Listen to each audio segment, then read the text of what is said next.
The Lord be with you. And with your spirit. A reading from the Holy Gospel according to Luke. Glory to you, O Lord. Jesus said to them, "Woe to you, Chorazin! Woe to you, Bethsaida! For if the mighty deeds done in your midst had been done in Tyre and Sidon, they would long ago have repented, sitting in sackcloth and ashes. But it will be more tolerable for Tyre and Sidon at the judgment than for you. And as for you, Capernaum, you will be exalted in heaven. You will go down to the netherworld. Whoever listens to you listens to me. Whoever rejects you rejects me. And whoever rejects me rejects the one who sent me." The Gospel of the Lord. Praise to you, Lord Jesus Christ. Please be seated.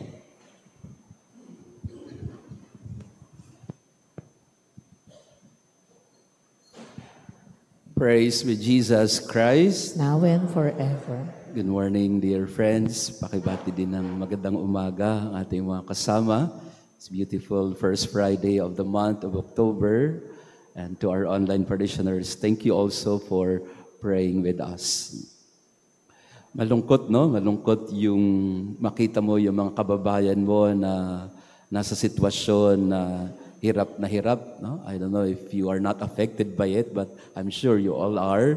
You have seen the pictures of Cebu, lalo na yung mga bata na natutulog sa plastic bag. Have you seen it? Parang ang hirap, ang hirap tanggapin, no? And so in our own little way, baka po makatulong tayo, no? Not necessarily monetarily, but if you have, you can send some donation to Caritas and mostly we can offer our prayers and solidarity with them. In them we see the suffering Jesus. In them we become united as a family, as a body of Christ. Pero on the other hand, manghihinayang ka din, no? Dahil sa mga trahedya na nangyayari sa atin sa Pilipinas. Malulungkot at manghihinayang ka din kasi if we just, we're more prepared for these things.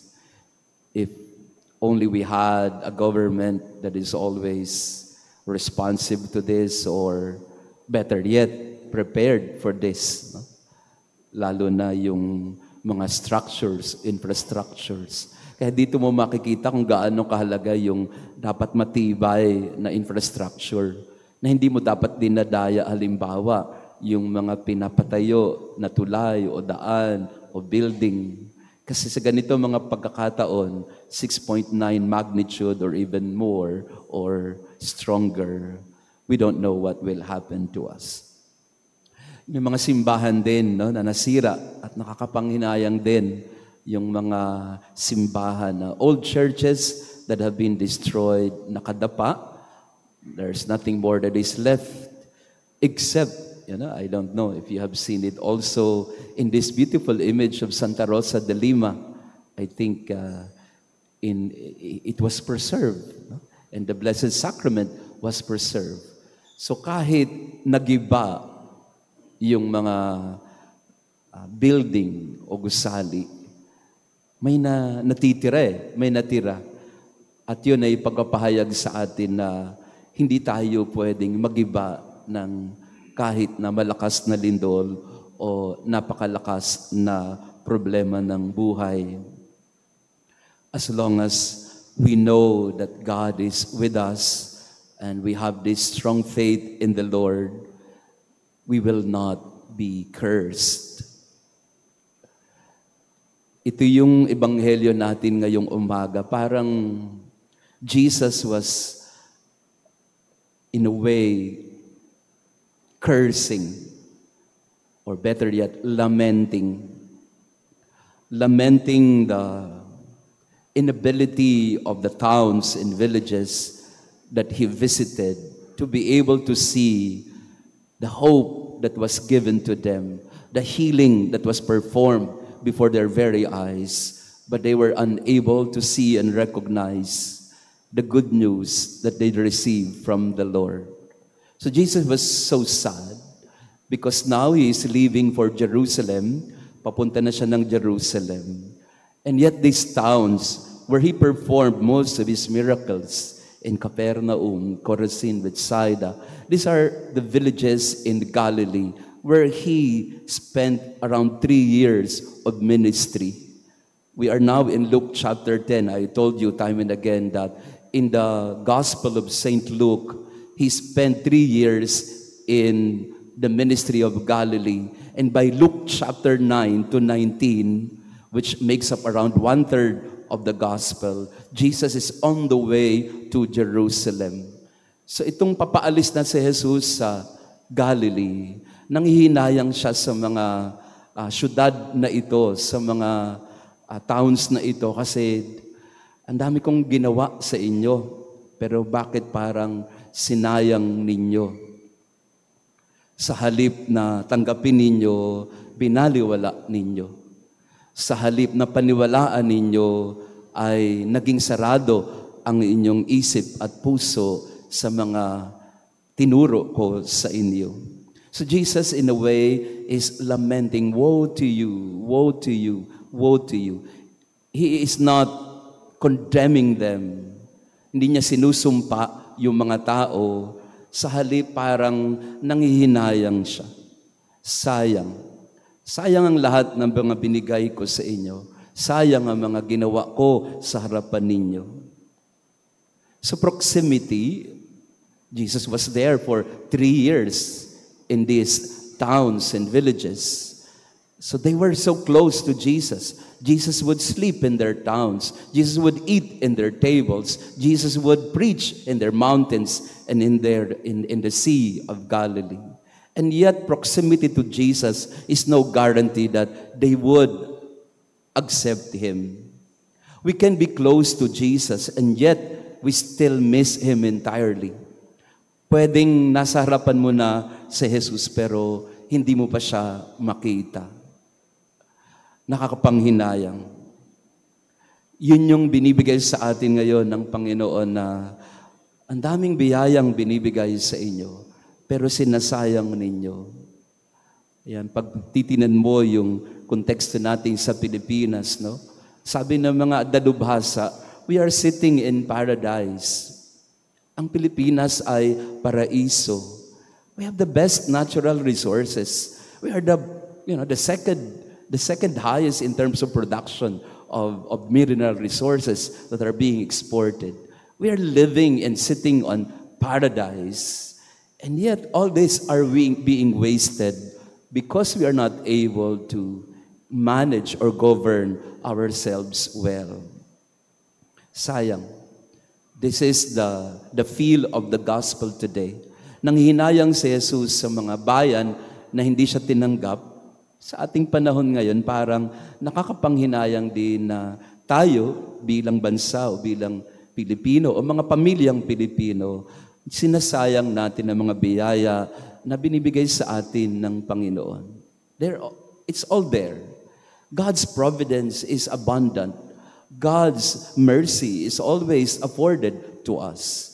And yet, all these are wasted because we look the other way or we refuse to believe that God can help us or that God can change us, that God can transform our lives. We are left to just allow things to unfold without us doing something about it. Parang we have given up already on, what can happen to us.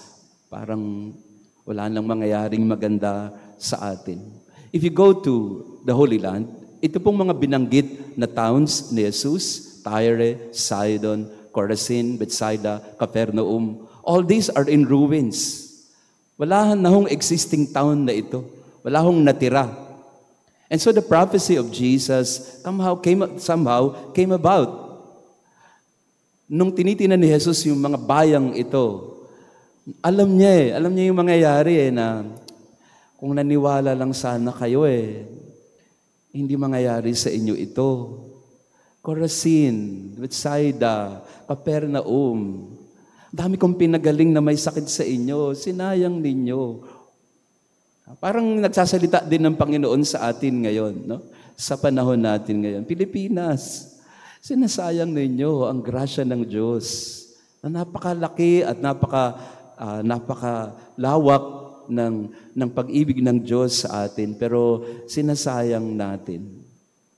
Kaya sa misa natin yan, ipagdasal natin na we all take part in this rebuilding of, not just of the country, but of our lives. No? Kahapon may kausap ako habang tinitinan nila yung mga nasirang mga simbahan, mga infrastructure.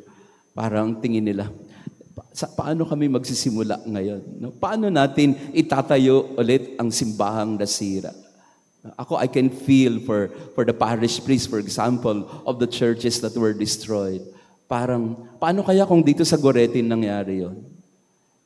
And we are not accepting ourselves. No? The big one, sabi nila, is ripe and it's coming. What if it happens to us? Are we ready for it or are we up to it? So, itong mga pangyayaring ito sa paligid natin, this should make us ask ourselves na, what if it happens to me? Am I ready also to rebuild my life if something happens to me and my family? At yun ang magandang pagnilayan sa araw na ito. May panghihinayangan ba tayo pagdating ng panahon? Will we regret something in our life if that moment comes? That everything is ended or everything is perhaps taken away from us or everything is destroyed for that matter. Meron ba tayong panghihinayangan kung sakali man na nasira na lahat ito? At palagay ko marami sa ating bayan, marami tayong panghihinayangan.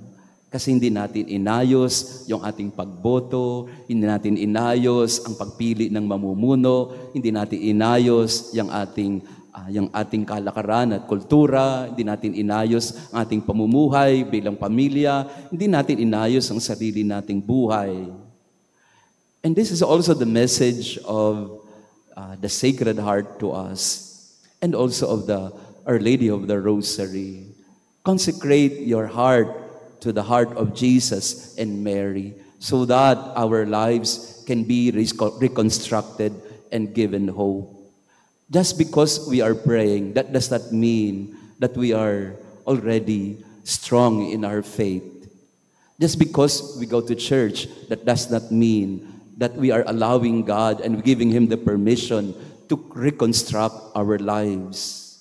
So in this Mass, we pray na sana wala tayong panghinayangan sa buhay natin.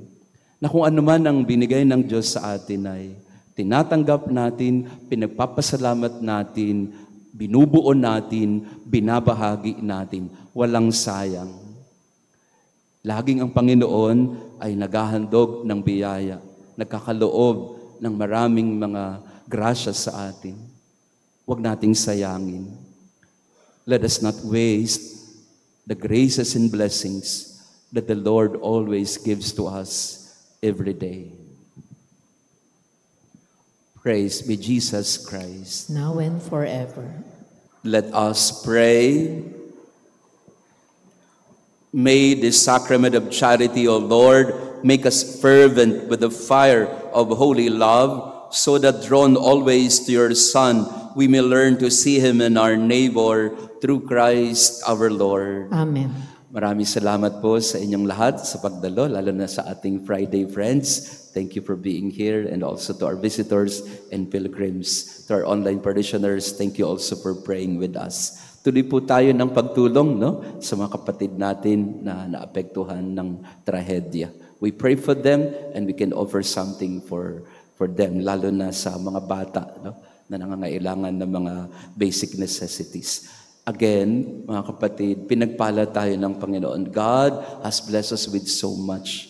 Let us not waste the blessings and graces the Lord has given us. Life is a gift. Don't waste it. Family is a gift, don't destroy it. And of course, country is a gift. Let us learn to take care of it. No? Maraming binibigay sa atin ng Panginoon. Dito po sa atin ay nagkaroon na tayo ng Month of the Rosary. Kahapon po, ang ating mga Dominican sisters, I saw the pictures, sila po ay nag-start na ng Black Rosary. No? Sila po ay umiikot na. And hopefully, if you want to join our sisters, to bring Mama Mary to the, first dito sa compound, and then sa mga bahay-bahay po natin. So our Month of the Rosary celebration through our Black Rosary. Ganun din po, tomorrow I'll be leaving for pilgrimage together with a group. So I'll be away po for 1 month. No? Di ko alam kung makikilala pa ninyo ako pagbalik ko. No? So I'll be away from October 5 to around November 6. No? Kasi after the pilgrimage, I have an engagement po as a mission work sa Abu Dhabi. No? Ang misyong Pilipino sa mga OFW naman po doon. So dahil mission month ang October, so I'll be doing mission work also in Abu Dhabi. Yan. So please pray for this mission that in our talks with the OFWs in Abu Dhabi, yung mga Pilipinong pamilya na nasa ibang bansa ay masubaybayan din ng Panginoon at mabigyan din sila ng mga biyayang kailangan nila. So again, I entrust the parish to Father Mark. Si Father Mark naman, andito naman po siya. So he will take care of us. At yun po. So please pray for this Abu Dhabi Misyong Pilipino. After the Mass, we will have our adoration of the Eucharist. The Lord be with you. And with your spirit. And may our loving God bless you and your family, the Father, the Son, and the Holy Spirit. Amen. Our Mass has been offered. Go in peace to love and serve the Lord. Thanks be to God.